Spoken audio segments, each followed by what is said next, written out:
enseigner dehors, ce n'est pas mieux que d'enseigner à l'intérieur, dans une classe. L'idée, ce n'est pas d'opposer les deux pratiques, mais plutôt de les associer.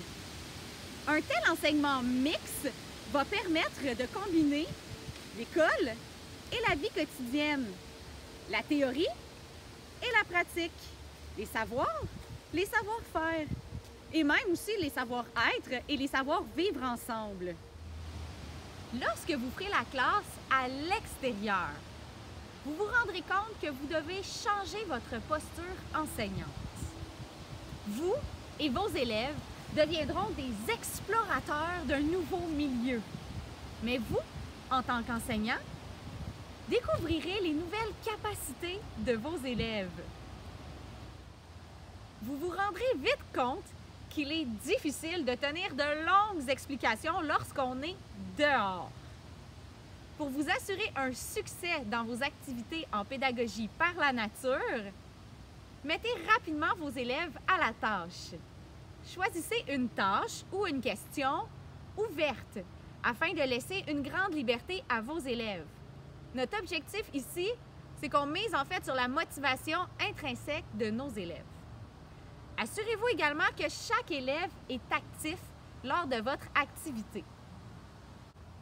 Pour y réussir, soyez le moins possible un observateur lointain.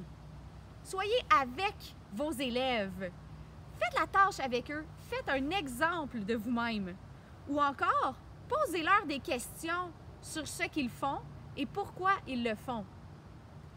En étant avec les élèves, vous pourrez même voir certains élèves qui ont besoin, disons, d'un petit coup de pouce. Vous pourrez à ce moment-là leur donner une petite impulsion pour qu'ils puissent poursuivre plus loin dans leurs apprentissages. Et ne soyez pas inquiets. Pour ceux et celles qui ne sont pas des naturalistes experts et qui ne savent pas du tout de quel arbre provient cette feuille, ce n'est pas grave. Oui, les élèves vous poseront plein de questions sur le milieu qu'ils explorent, mais devenez des co-apprenants avec eux. Je vous dirais même mieux que ça, si vous connaissez la réponse, ne la dites pas. Le chemin parcouru est aussi intéressant que le savoir qu'on trouve à la fin. En ce qui concerne les activités à pratiquer à l'extérieur, au début, je vous conseille de commencer avec des activités plus courtes et avec le temps, vous pourrez oser faire des activités plus longues. En outre, pour commencer, les activités d'exploration sont toujours très intéressantes. Donc, par exemple, des cherche-et-trouve d'objets naturels ou encore l'observation avec tous les sens, donc ce que j'ai vu, ce que j'ai senti, ce que j'ai touché. Mais après les activités plus exploratives, c'est normal, vous allez vouloir vous lancer un peu plus précisément dans différents apprentissages prescrits par le programme de formation de l'École québécoise.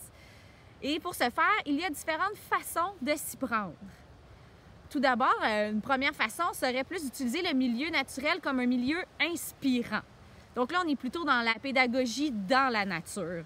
Mais c'est très bien quand même. Donc, vous pourriez sortir dehors pour faire une activité de lecture avec vos élèves ou encore prendre le cahier d'activité pour aller le remplir à l'extérieur. La deuxième façon est de se connecter au milieu naturel pour faire notre enseignement. C'est donc plus précisément de la pédagogie par la nature. Pour réussir vos activités, je vous conseille de trouver des activités amusantes, simples et avec un objectif pédagogique précis. Par exemple, je sors dehors pour compter ou encore pour écrire ou pour créer une œuvre d'art. Je vous donne en rafale plein d'idées, des inspirations pour différentes activités, mais vous pouvez trouver aussi l'inspiration sur Internet ou encore dans des livres. En mathématiques, le milieu naturel offre beaucoup d'occasions pour compter. Compter avec des éléments naturels ou faire des opérations mathématiques. On peut aussi classer, mesurer des longueurs, mesurer des circonférences, des périmètres, même mesurer des surfaces, des volumes. Vous pouvez utiliser des unités de mesure formelles ou encore dans cet exemple, on se demande si un écureuil est capable de sauter 6 fois sa grandeur. Toi, es-tu capable? Qu'est-ce que vous fabriquez, les filles? Un cube. C'est quoi vos arêtes? C'est les bâtons ici qu'on va accrocher sur les sommets comme ça. puis on va venir m'en piquer pour essayer qu'il rentre. Puis on va essayer de venir le piquer à l'autre. Mais c'est dur parce que C'est quoi vos difficultés? c'est parce qu'ils sont pas tous de la même longueur, leur grandeur, longueur. Puis il y en a des plus lourdes que d'autres. On peut aussi observer différentes formes, travailler la symétrie. En français, il y a des lectures qu'on peut faire à l'extérieur et les faire plus animées, comme faire des lectures sonores ou des lectures où les élèves doivent poser des gestes. Donc, à chaque fois que je vais dire le mot arbre, les élèves doivent aller toucher aux arbres. Vous pouvez vous amuser à lire l'histoire quelques fois pour que les élèves deviennent bons et ensuite poser des questions de compréhension. Et bien sûr, lorsque dans leur réponse, ils disent le mot arbre, les élèves doivent encore aller toucher aux arbres. Ça peut être aussi d'écrire des textes ou encore de créer des abécédaires, donc de chercher dans ce qu'on voit dans le milieu des formes qui nous font penser à des lettres, de les photographier, d'écrire ces lettres, ensuite de trouver des mots faits avec ces lettres. En sciences, il y a bien sûr tout ce qui a trait à l'univers du vivant et à tous les apprentissages qu'on peut faire avec les plantes et les organismes vivants qu'on peut observer.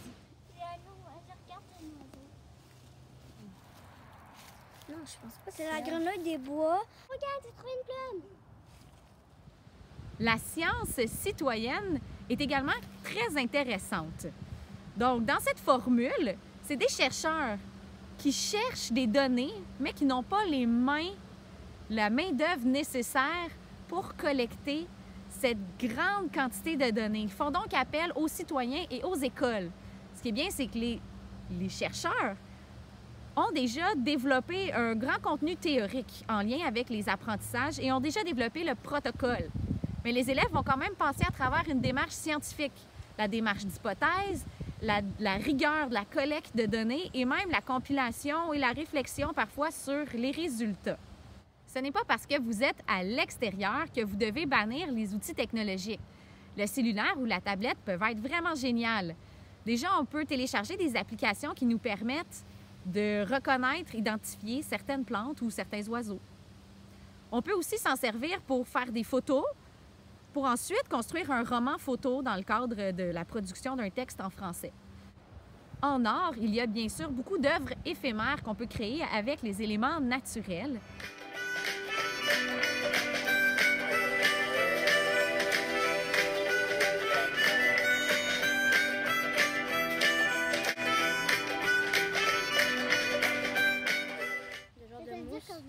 L'entrée est là, qui est comme une genre de clôture. On peut même créer de la musique. Pensez aussi aux jeux sportifs. Vous pouvez en inventer pour les élèves ou ils peuvent même s'inventer des parcours.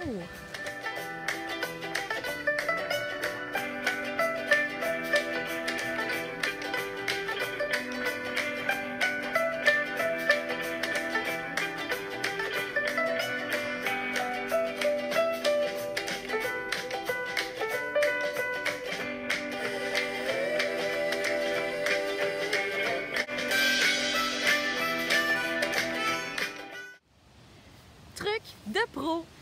Encore une fois, ne restez pas tout seul. Impliquez vos élèves dans différentes parties et même dans le développement de vos activités. Vous savez, c'est super intéressant de faire un rallye dans lequel on va avoir des questions et des découvertes cachées un peu partout dans notre milieu naturel. Mais tout faire ça tout seul, tout installer le matin très tôt avant que l'école commence, c'est gros. Vos élèves dans le milieu naturel ont déjà fait plein de découvertes, ont déjà posé plein de questions. Laissez-leur, chacun d'entre eux, créer une ou deux questions du rallye.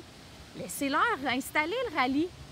Et ensuite, les élèves pourront faire les questions des autres. Vous pourrez même proposer ce rallye à d'autres classes. Ou un autre exemple, pour faire des activités ou des exercices de révision de la matière, il y a certains enseignants qui vont imprimer sur des feuilles des questions de base qu'on a vues en classe, comme 3 x 3 ou accorder le verbe avoir à la deuxième personne du pluriel. Donc, ils vont les imprimer puis ils vont les installer en quelque part dans le milieu naturel. Vous allez voir, les arbres, c'est vraiment pratique. Vous pouvez utiliser une épingle à linge pour faire tenir vos questions ou encore une punaise sur un tronc d'arbre. Ça tient très bien. Puis ensuite, les élèves ont juste à noter le numéro de la question et la réponse sur leur feuille. pourquoi est-ce que ce ne serait pas les élèves qui, en arrivant au milieu naturel, iraient cacher les questions et les installer? La troisième façon est de type plus courageuse.